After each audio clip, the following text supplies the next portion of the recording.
Hello everybody and welcome back to another group study brought to you by the FurryArtSchool and myself, Iothisk. Today's topic we're going to be covering perspective, and it's going to be pretty information heavy. There'll be a couple of examples where I draw stuff, but many of these things are going to be images that I made beforehand, again because I lost track of time. Shame on me, but I do have some stuff prepared so that we can go over. So the rest of it will have to be demonstrated, so that will slow me down at least a little bit. Again, if I encourage you, if you have questions along the way, feel free to ask. I'll do my best to try and keep a track on Discord. It likes to stay quiet for some reason. So tag me so that at least I can see that I have been tagged in like the icon at the bottom of my screen or something like that. Alright, so this is going to be a logical approach to understanding spatial relationships. It's important to understand that this is not the only way to do it. You can also develop this intuitively. I'm going to be covering, a lot of different tools, and hopefully you can... Oh, wait, are you speaking? Because I can't hear you if you're speaking. Okay. Alright. Alright, okay. Yeah, it's important to develop an intuitive sense of perspective. There are a lot of different considerations to cover, but there's the two important things that you got to remember, because these are the two important things in my notes. Balance in all things. There's a time for structure, there's a time for rules, and there's a time for spontaneity. You never want the rules of perspective to inhibit your play, so to speak, your creative relationship with the work. Because if you're too concerned about the rules and getting it perfect, that's number two. Getting it perfect versus getting good enough to satisfy yourself, or good enough for whatever you're being paid. If you're being paid work, my teacher said once that there is a bar graph, and one of the bars represents the height of your artistic capability, and that's the high bar, and then the low bar is what it takes to get the job finished, and the difference between the high bar and the low bar is none of your damn business. So get the job done, do it to your satisfaction. Yeah, and that'll be good. So those are important things to remember as we move forward. So first, a little bit of a science lesson. Alright, what is perspective? It is mainly the relationship between light and the eye. So, light travels in straight lines, sorta. The physics is complicated. It travels in rays like a particle, but it's also a wave. Yay, physics! So it both travels straight and also tends to splash off things sometimes. So that's a good way to think of light, as it pours in straight, but it also tends to bounce and splash around a lot, kind of like a liquid. So the light passes through our pupils, through our lenses, and into our retinas, onto our retinas. So one of the things that's important to remember about some of these contrasts that I'm about to list is that they all have to do with the angle that light is entering the eye. So think about what that means for angles of light entering the eye when it comes to things that are close and things that are distant. So I'll cover that in a little bit. Alright, so I want to... Let me build up a new layer here and kind of turn this one down for a second. Oh. Let me make sure that I got a paper layer beneath that. Sorry, just a second. Alright. Alright, so a couple of things I'm going to write down here. Again, if I were prepared, this would be going a lot smoother. Alright.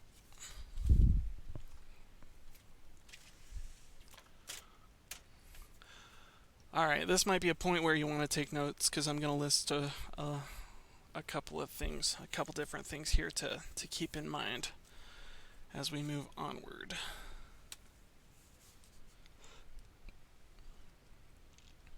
Alright. Come on here. Alright, so this is a list of the variety. Actually, let me go over here. The variety of contrasts. Let me do that again.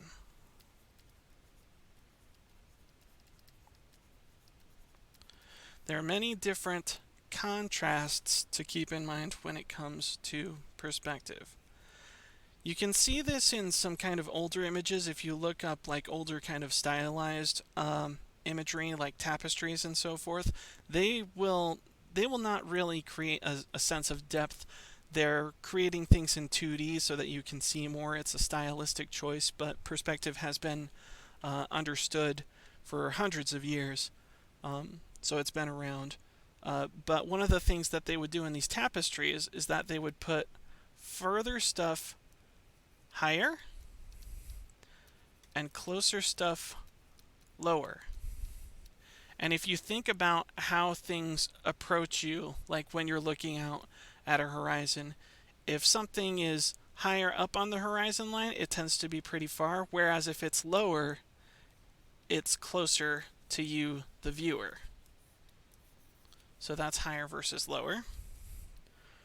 Number 2 is again kind of illustrated here, bigger and smaller.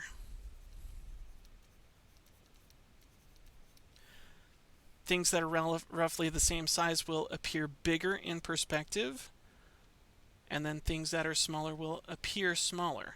And again, coming back to this idea of angles of light entering the eye, the bigger things will cover a larger range of these angles, and the smaller things will cover a smaller, narrower range of angles.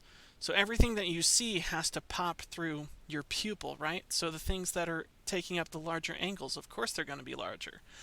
And the things that are taking up the smaller angles, of course they're going to be smaller. So it's a bit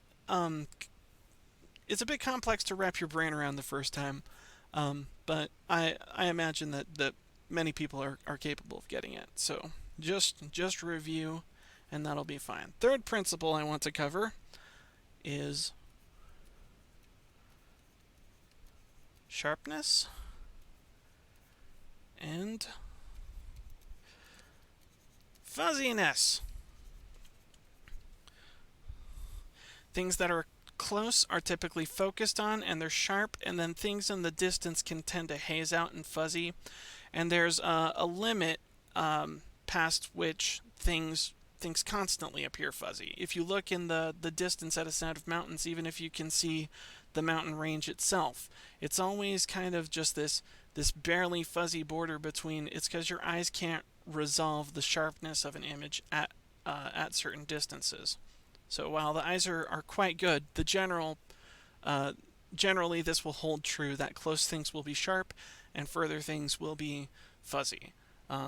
Again, that's not always true, especially if it comes to like camera focuses. Sometimes it can be the opposite, but generally our eyes focus on the close things with sharpness and the far things with fuzziness. So, all right, number 4. Colorful and dull. So things that are closer, more of the color wavelengths are hitting your eye. And they're closer, and they're not going to be interfered with as much. Again, I have over here the intensity of light fades over distance. That's pretty straightforward, right? So if you've got an intense an intense light in the distance, it'll be less bright than the same light closer. So the intensity of light fades over distance, especially when traveling through matter. And oxygen is matter. The air that we breathe is matter. And so that's why the things that are close to us will appear more colorful, and the things that are further from us will experience something called atmospheric perspective. And so what that means is that the further you head back into the horizon, the distance, the bluer and kind of duller the colors will be. All right, and the fifth one that I'm covering, dimensional and flat. So things that are close, we can hold them in our hands, and we can observe them with both of our eyes from slightly different angles, and those slightly different angles are put together in the brain to create the perception of 3D space, right? But again, your head's only so big, your eyes are only so far apart, so you can only realize this dimensionality at certain distances. Beyond those distances, you're counting on some of these other clues to tell you how close or how far things are, because things appear flat at a certain distance. Like, you close one eye and you look again at like a mountain range, it's going to look the exact same, because from your point of perspective, the mountain hasn't changed angles at all, so it appears more flat to us. Whereas if we could somehow place like a camera on one side of a valley and a camera on the other, those mountains would come into some dimensionality, and it would be kind of weird. It would look like everything's in miniature. And I intended to look up if that's been done before, because that would be super neat. But I don't know if that's been done before. All right. So anyways, this is the variety of contrasts that we mainly think about, or not necessarily think about, but we process all of these. The brain processes all of these, and the combination of all of these can tell us whether something is close or far. And that's some of the broadest basics of perspective. So we're going to cover a couple of different ideas. Yeah, and down here I have a reinforcement of like the closer stuff will be huge, and the smaller stuff, the stuff that will be appear at a distance, will be a lot smaller. All right. So I'm going to cover a concept here called, let's see here. I'm going to take all of this and kind of shrink it. Hopefully you've been taking notes. I'm going to shrink it. Hopefully you can still see that. Is that still visible? Alright, cool. Alright, cool. Okay. One of the first, the very first cheating devices used by artists is called a viewfinder. And the viewfinder is a literal representation. So it's an actual object, right? It'll be like a square with cut holes, with a big cut hole in it, and it might have some strings attached that divide up the picture a bit.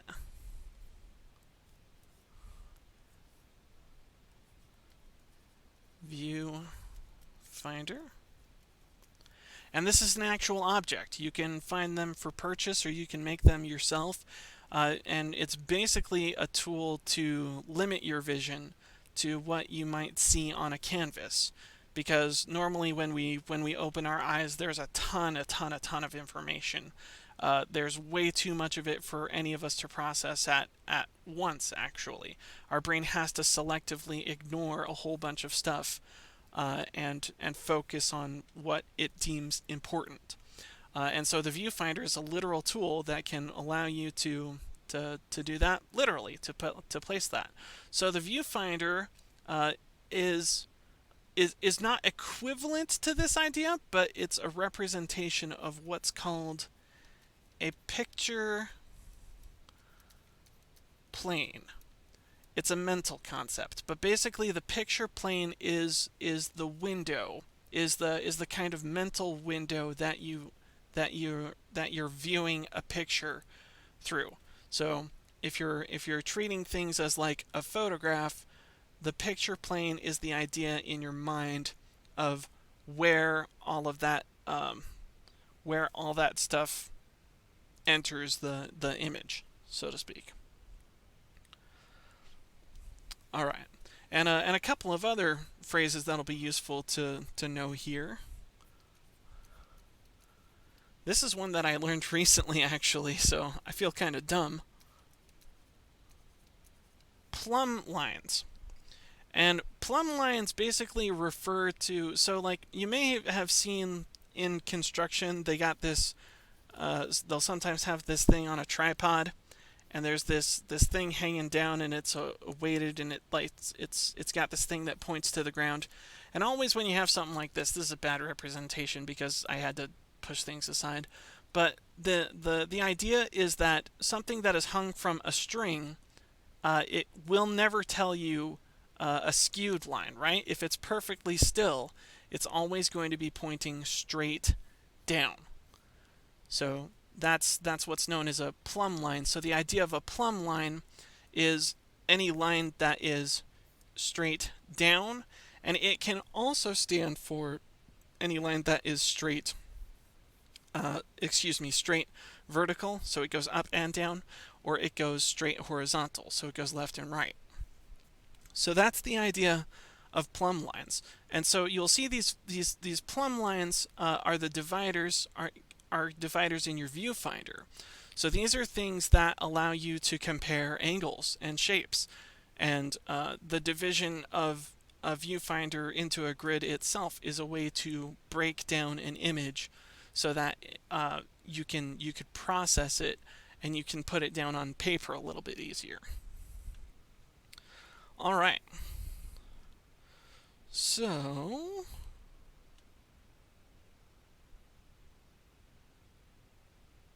let me make sure.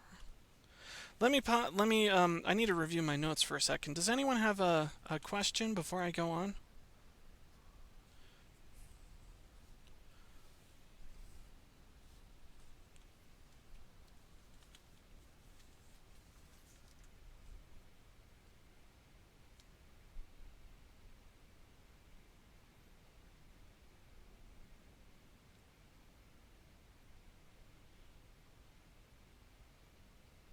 Okay, cool.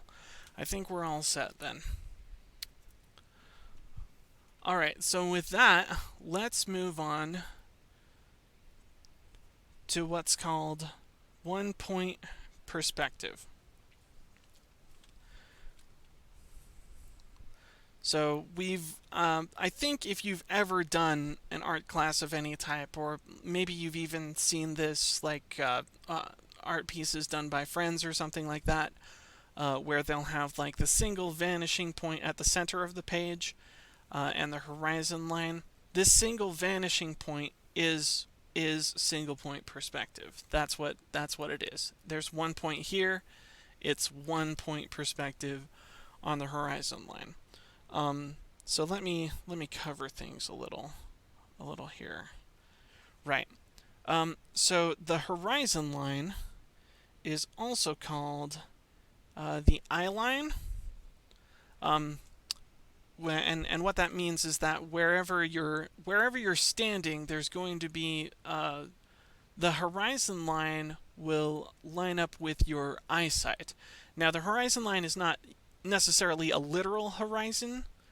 Sometimes it is, but most of the time it's not, because things in the real world, topography changes. There are hills, there are mountains, there's stuff that gets in the way of viewing the true horizon line.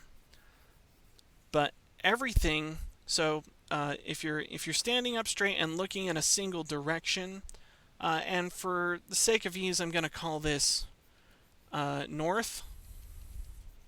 it's not necessarily literally north, but it's good to think of them as cardinal directions. And especially if you're doing buildings in perspective, buildings and streets will typically align. Not always, but definitely in some cities, there will be streets that align with north, either magnetic north or true north. There's a whole bunch of different topics there as far as like city planning and so forth. But just again, for the sake of ease, we're going to refer to any point in a single point perspective as north, because that's easy. It's easy to think about. So if this is north, then we've also got east and west, right? So we've got east headed out this way, and we've got west headed out that way.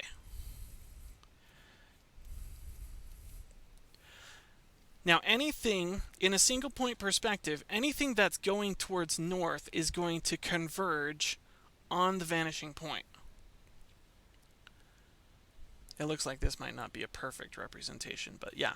So anything that's going, the lines that are going north, they're facing the same direction you are. So they are sloping away from you and appearing smaller, again, because they hit the eye at continually smaller and smaller angles of entry, right? So things will slope and tend to get further from you if you're facing the same direction. And so in a one point perspective, this isn't how, things work in reality, right? I'll get there eventually, but this is a kind of a shorthand that can help you draw three-dimensional looking things. All right. So anything that is headed north will converge at this point, and anything that is headed south will go in the opposite direction. And I'd like for you to think about what exactly happens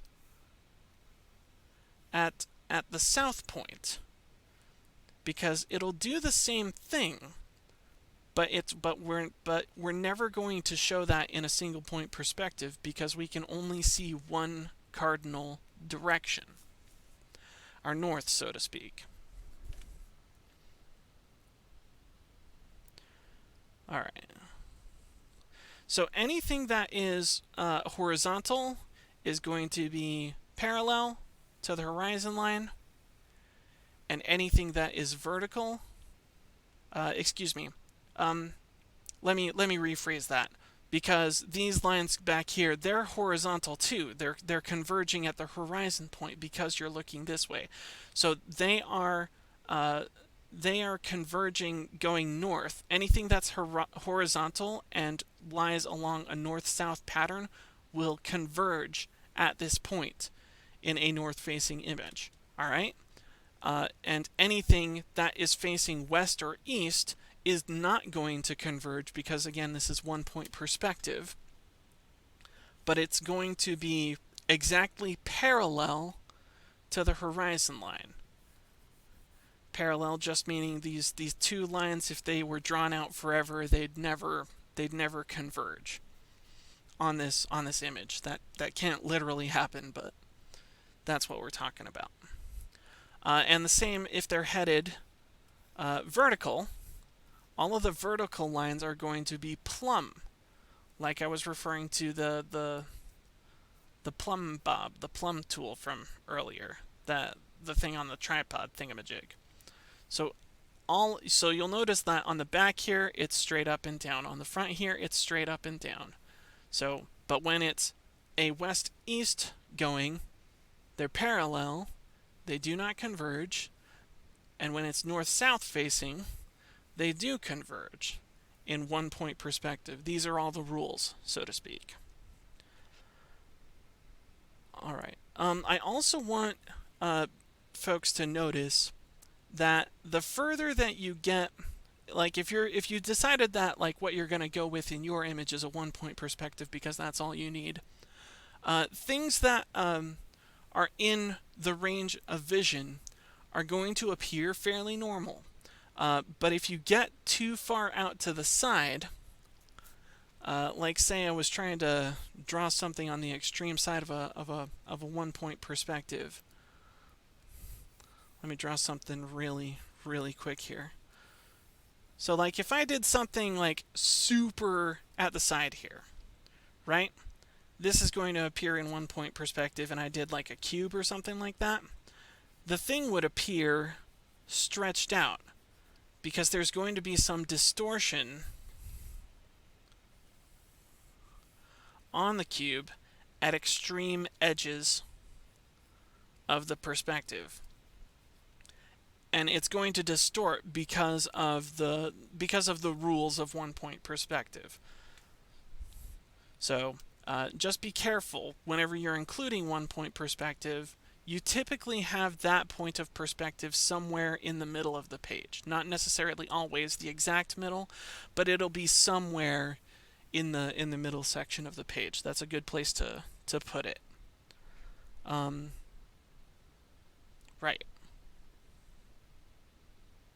Okay, and here's another good point in single point perspective. So we have this horizon line here, and anything that is above the horizon line we're going to be looking up at, and anything that is below the horizon line we're going to be looking down at. So you'll see that I've got this box that is entirely beneath the horizon line, and we can see its top, right? We can see that top. And then anything that's above the horizon line we're looking up at, so we see the bottom. We're not going to see the top anymore. And things that are lying perfectly along the horizon line, well, we won't necessarily see a top or a bottom, but we will see the sides if it's out here. Unless it's, of course, like right in front of us, blocking the vanishing point, because then every point that leads to it would recede from us, and we wouldn't see any of this necessarily. So I'm going to draw that in like dots there. Alright, cool. And this will and this remains true no matter where you place the horizon line.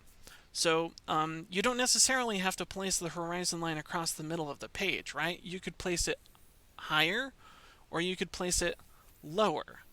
And think for a moment what that does to everything in your scene, considering what I just told you about being able to see the tops and the bottoms of things.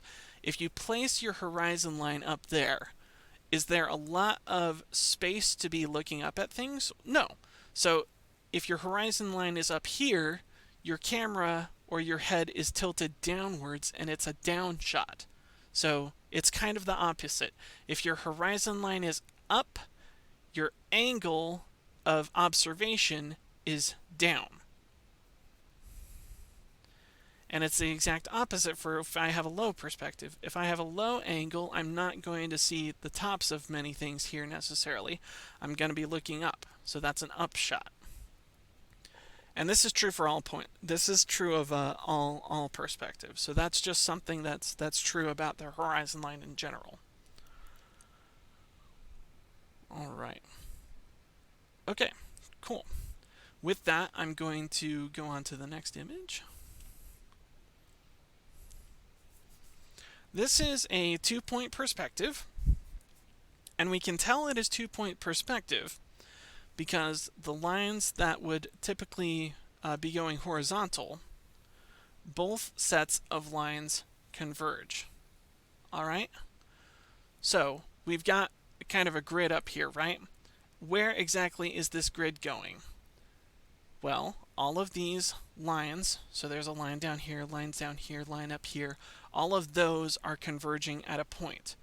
So let's again call that, for the sake of ease, north. It's a cardinal direction, right? We're looking at squarish buildings.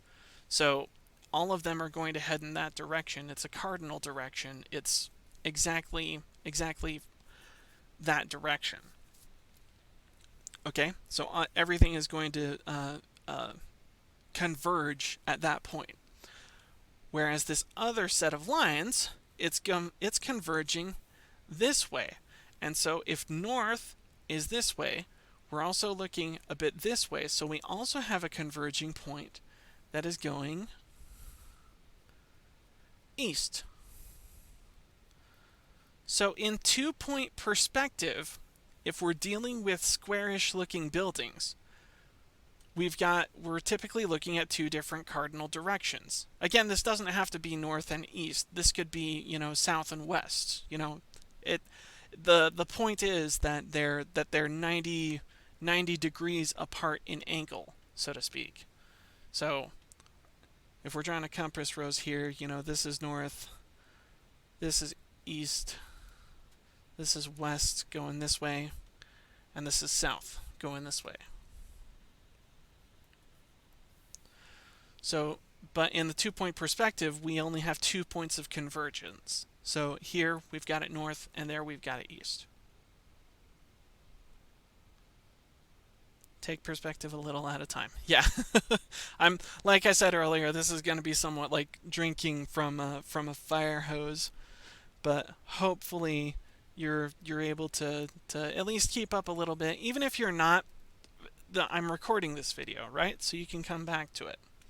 Our viewers on YouTube, you feel free to rewind me. I will not get annoyed, I promise. All right.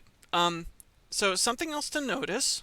All of our horizon lines are doing some type of convergence or divergence. That's the opposite of convergence. They diverge. If they're not converging, they converge going this way, and they diverge going the opposite direction.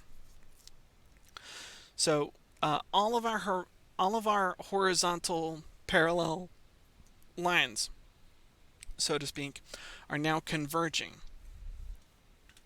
They won't do that in single point perspective because there are some faces that we're looking at head on.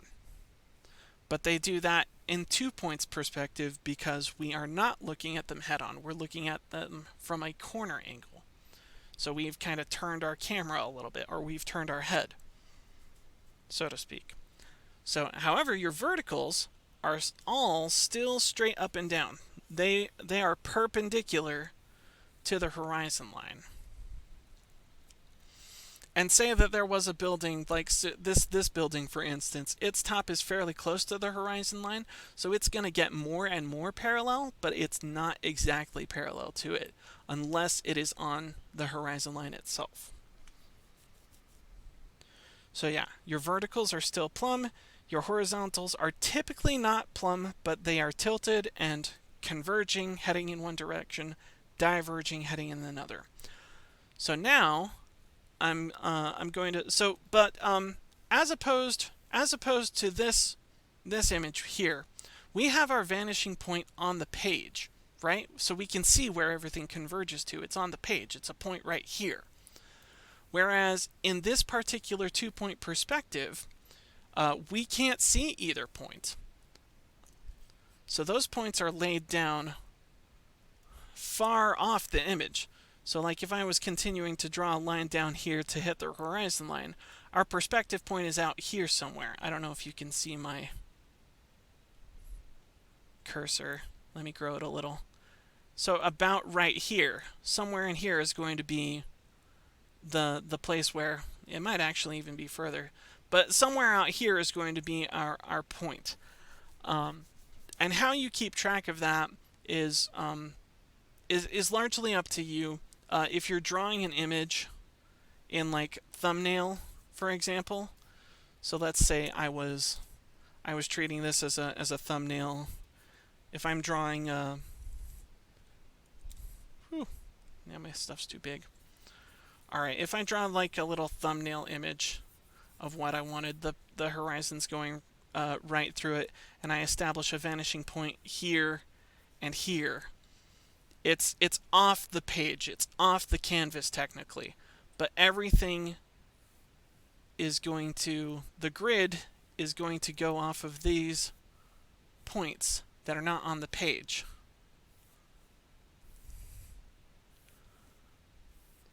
So they'll be heading off the page. This isn't necessarily a rule when it comes to 2-point perspective. You can have a 2-point perspective in which in which one of the points is clearly seen. So in that case, it would be kind of like a single point perspective, but the other one generally would not be on the same one. If that did happen, that's our next image. Here's our next image. We can see our two vanishing points, right? Again, we could call this one north and this one east. If we have these points, now you might be saying like, well, I don't necessarily see anything that's wrong with this image, but one of the things that happens is that when you place these 2 points close together, things start to really distort. So say this is a city building corner of some sort, right? We're looking at a door over here, and that door is super thin and super tall, right? And say that we wanted to draw something like a vehicle, a car in this box. Its front would be super big, and its rear end would look kind of small in comparison. So this is the risk that you run if you place the 2 point perspective exactly on the page. Everything within, this range can look okay. Everything within this range can look okay. But if we do everything on the image itself, we can get kind of a warped effect, especially if things get close to the vanishing point. So that is why you typically don't lay both lay both points of perspective on the same page in the same image. Do a thumbnail first. See where your lines are going to go to. You can use a ruler, or you can use another method. Let me show you this real quick. So here's a bit of a trick. So say that you've drawn out your canvas in a thumbnail, right? And you want to place the vanishing points like far, but you don't necessarily have space on your page to do it. One of the things that you can do is divide up the sides of an image. So on this, I'm going to divide it, let's say that was 4 times, this is 8 times, 1, 2, 3, 4, 5, 6, 7, 8 segments. And then over here, we're going to keep it as the 3. So from here, let's see here. One of the things that, well, that's a little too off actually. The important part is that they have to be somewhat evenly spaced out. So let me try and do that here, just kind of eyeballing something.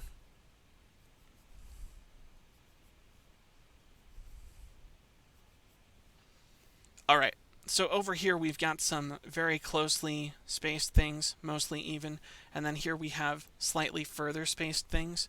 If we draw lines from here, and I'm going to hold down my shift key here for a second, we've got a line here, right? If this one and this one line up, boom. This one and this one, boom. This one and this one, boom. This one and this one, boom. And what we can see, again here, is that because these points are bigger and because these points are smaller, we're getting kind of a convergence effect. So the effect here is very, very small. But you can see that these points are bigger and that these points are smaller. So obviously these things are tilting in one direction. And you can do the same on the opposite side, maybe, in a different color though. So let's say that I did it in this red color here, and I went bam, bam, bam, bam, bam, bam, something like that. And then on this side we've got it divided up into 8s, maybe. So again, we've got this one going to here, this one going to here, this one going to here, this one going to here, this one going to here, this one going to here.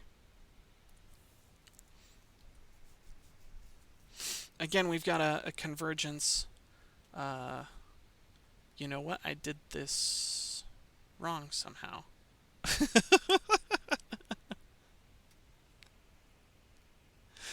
The point is they're supposed to go in the opposite direction. If I were measuring it out perfectly, like say like I did a half inch on one side and an inch on the other, the convergence and divergence would be a lot more like plainly visible.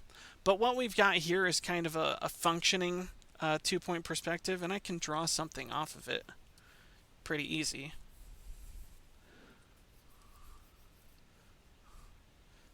Got stuff going that way. We're passing our horizon line somewhere in here, right? Because, no. No, that's not true. That's not true. I'm telling you lies.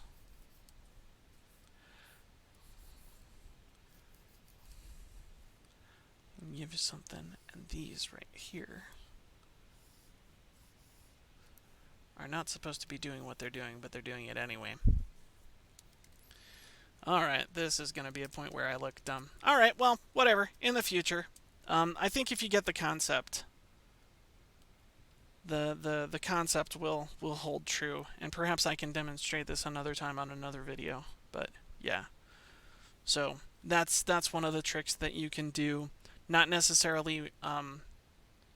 You can do it without a ruler. You just have to be a little more stringent than I was about making sure that, okay, this side has the smaller one, this side has the bigger one in this color, and then flip-flop it the other way around.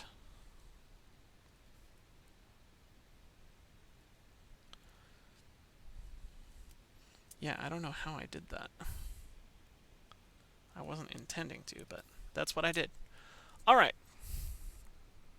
Moving on to the next subject. Yeah. And I'll again return to the points being too close. If your cardinal directions are on the same point in a page, then you're likely to get some warping effects. That's not necessarily bad. Sometimes you do want things to look slightly unnatural, and sometimes if things turn out like this anyway, you can use kind of tricks to hide it. So, like, say I didn't necessarily want distortion to appear here. I could draw a person, standing at a corner, and they're just going to block everything that looks kind of weird and distorted and funky over here. And then maybe there's like a street sign hanging down blocking stuff. You can get creative in the ways that you cheat and hide your mistakes. All right. Yeah, so you either do it correct, like to begin with, like quote unquote correct. Again, the goals that you're going for as an artist could be different. If you're looking to get something that looks more representational, you typically will not place your two vanishing points on the same image in general. All right, cool. With that, that's 2-point perspective. Now we're going to move on to 3-point perspective, and this is kind of a messy image, so forgive me. So here's a 3-point perspective image, and we've got a high horizon line. So again, we're kind of looking down at buildings. They're kind of shooting off down here. Nearly none of our lines are going to be plumb with the horizon or straight up and down.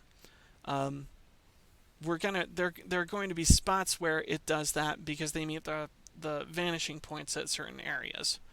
But again, we won't see those necessarily because we've placed the vanishing points. And you can see here too, even there's a little bit of like weird distortion on this side. So we can tell that our vanishing point is maybe a little too close in this image. But, again, you can do stuff like draw something to hide at a big old air conditioning unit or something like that, making sure that it stays in line with the existing perspective. You can kind of hide your mistakes. Oh, oops.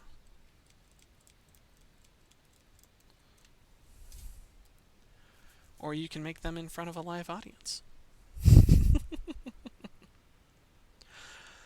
All right. Yeah. So when you get to 3-point perspective, plumb lines are pretty much gone, right? Everything is converging or diverging to some point or another.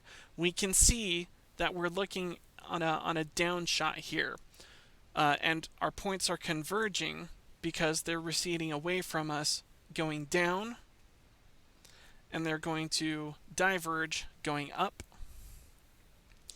And then on the other 2 points of perspective, we've got a convergence over here, a divergence going the opposite way, and the same going this way, going up here, things converge, going down here, things diverge.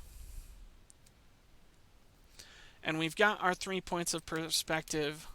If I were laying these out as excuse me.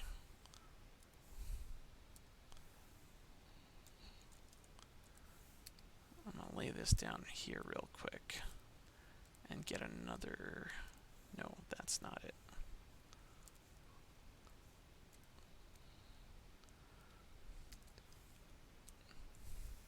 Okay, so if I'm doing a thumbnail of a 3-point perspective image, I'll have my canvas, and I'll have my 3 points of perspective. If it's a down shot, the horizon line needs to be up on the paper. So the horizon line is going to shoot through here. And we maybe have a vanishing point here, and a vanishing point here. And our third vanishing point is going to be somewhere below the image. So these points are going to line up on the horizontal plane, so to speak. So they will be located on the same line. And then this, you can think that there's kind of a thing going on here too, but we don't see the upward. That's actually 4-point perspective, and we can get into that later. But 3-point perspective is a pretty nice way to have like kind of a swooping down line, or a really kind of intimidating upshot where you're looking at something very tall. Again, if it's an upshot, your horizon line is going to be down this way, and you're going to be looking up at buildings as they recede to a horizon point up here. But past this point, right, we've got 3-point perspective. Nothing is plumb anymore necessarily. We don't have a whole lot of things going straight up and down, and we don't have a whole lot of things going straight left to right, in stark contrast to our 1-point perspective image, right? So the 1-point perspective image is easier because we don't have convergence on these west and east points, whereas we do on this one right here. You can see in the background there. So that's 3-point perspective. It might be useful to you to think of it as 2 plus 1 point, because we've got our 2-point perspective here, and then we've got just one more, either above the picture or beneath the picture. In this case, since our horizon line is up, our point is going to be down here. Let me try not to confuse things. Again, sorry, kind of like drinking water from a fire hose, am I right? Is anyone lost? Do we have any questions? Maybe we can take a little bit of a breather.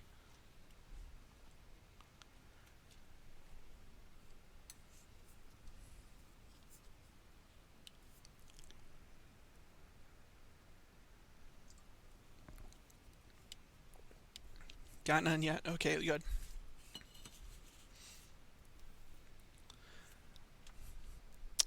Yeah.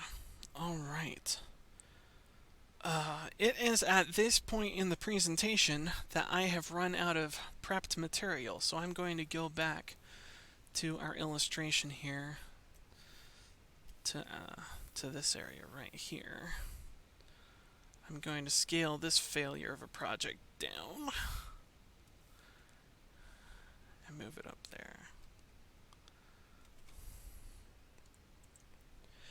And so the same kind of trick applies, though, if you're doing a 3 points perspective image and don't necessarily have all of the room on a thumbnail for all of the points being so far away. If you wanted like a larger one, the same principle applies. You just have to have smaller space distances down here and larger space distances up here. So you've got a place for things to converge at.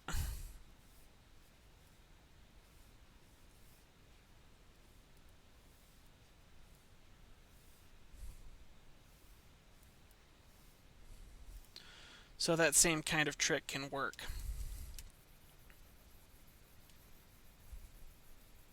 In a 3 points perspective image. So that's an easy way to lay down a grid if you don't necessarily want to do it the super small thumbnail way. Anyway. Alright, so moving forward, if we can, so we have pretty much straight line convergence on our north, east, and down points. It's straight line convergence. We aren't bending anything here. However, if we go onward to, maybe I can share that file with you later on. If we're going onward to 4-point perspective, if I'm laying out, I'm going to lay out a thumbnail out here for a bit of ease. If we lay out a 4-point perspective, we have to converge the lines across here and here, and we have to converge the lines across here and there. The trouble with doing that with perfectly straight lines is it can start to look a little complex and weird. So what many people do in 4-point and up to 5-point perspective even is they'll do a curve instead of a straight line. And they'll move into what's called 4-point perspective, can be called curvilinear perspective. And I'm not going to spend a whole lot of time on this necessarily, but the understanding should go that like we've got these converging lines on either end because we are looking now at 2 cardinal directions and your up and down direction at the same time. So things really start to warp and bend. So this can be, and if you pull it off right, it can be an absolutely mind-bending kind of fisheye lens. But yeah. Alright. And then the last bit, so in the last bit, this is 4-point perspective. What's 5-point perspective? You stick a dot right in the middle again, and we circle back to the rules of 1 point.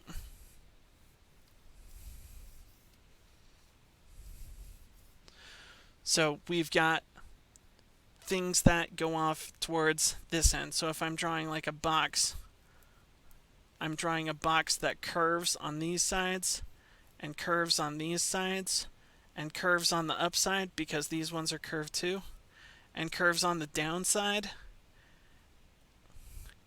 and then its sides will converge on this point because we're looking directly at it in this kind of single point perspective. But yeah, it's curved. It's kind of mind bending. Is anyone's mind broken?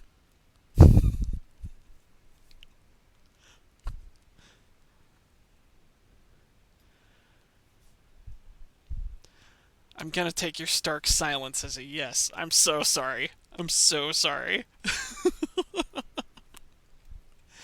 If you need to cover any of these, there's reading, there's tutorials available on the internet. If you ask me, I can kind of guide you on a couple of things. But people typically don't go past 3 very often. And if you hear anything about like above 5 point perspective, they're talking about stuff that is like rotated in perspective too, which could I could probably cover another time. I've gone over a lot, and I think our recording is almost an hour now. Yeah, so we're pretty close to the hour mark. Does anyone want to cover rotating stuff in perspective? It's not necessarily quick, so it'll take us a little bit longer. But if you want to rotate stuff in perspective or draw uh it has to deal with drawing circles in perspective too. That might be a bit too complex. We'll maybe save that for another day. I'll cover rotating things in perspective on another day, because I think a whole bunch of minds are tired right now. I hope you're all okay though. Uh, does anyone have any questions for anything that we've covered? Like changing the minor axis in an ellipse. The minor axis. I'm not sure. I'm not sure what you're referring to there.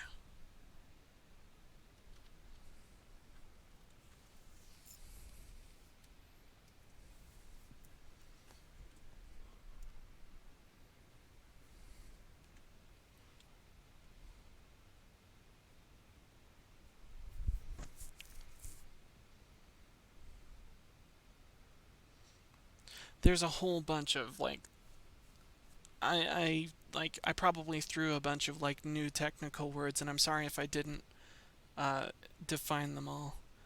The shortest distance in an ellipse in the minor axis as opposed to the major. I'm not familiar with this term. With these terms, minor axis, major axis. Are these like calculus things? I don't even know. I'm so sorry.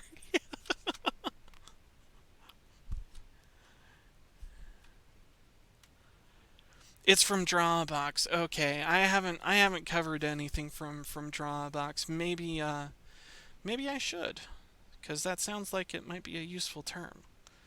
But yeah.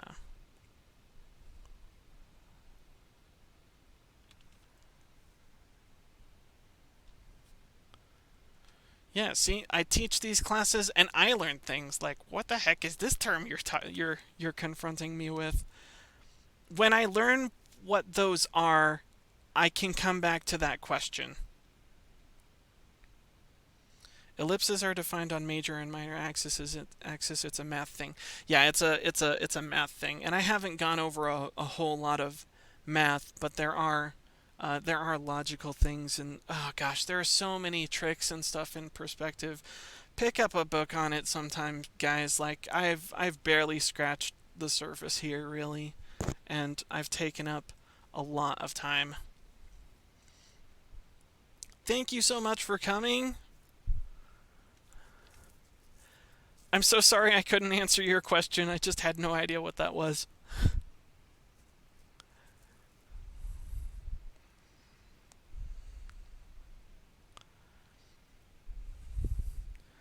No, it was a good lesson. Thank you. Thank you for the stream. The information is much appreciated. Oh, thank you too.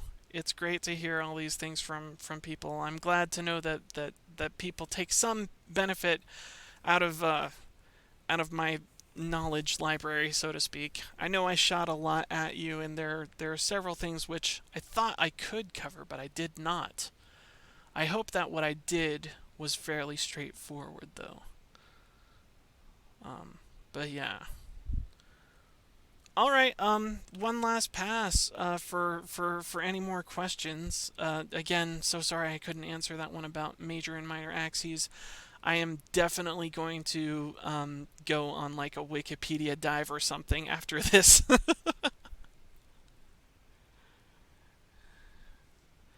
I'll be like, oh my god, I didn't know these terms. I'm so dumb. When I was talking about rotating circles in perspective, yeah,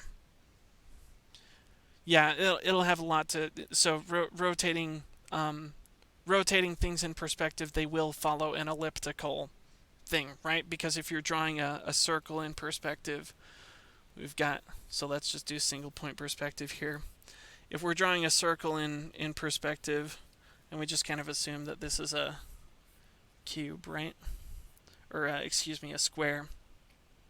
If we're drawing a circle in perspective, it's going to be a distorted ellipse, kind of.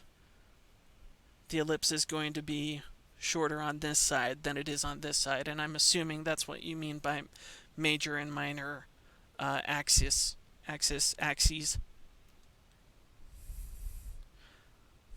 Right. Okay, maybe I'll come back with that, with more familiarity on that term next time, and I'll talk about rotating things, spacing things.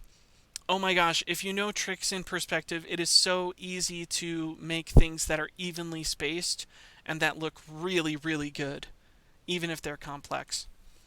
But yeah, again, thank you so much for coming, guys. I'm going to end the recording. For those of you on YouTube, thank you so much for watching. If this has been helpful, please subscribe to my channel, or come on down, find your way to the FurryArtSchool Discord server.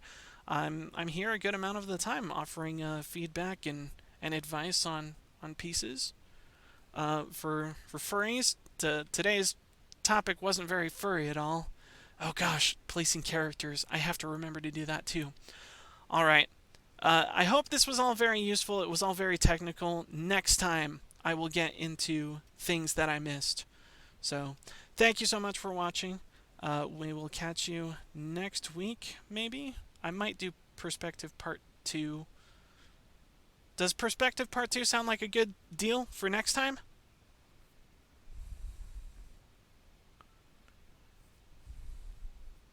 Okay, Perspective Part 2 next time then.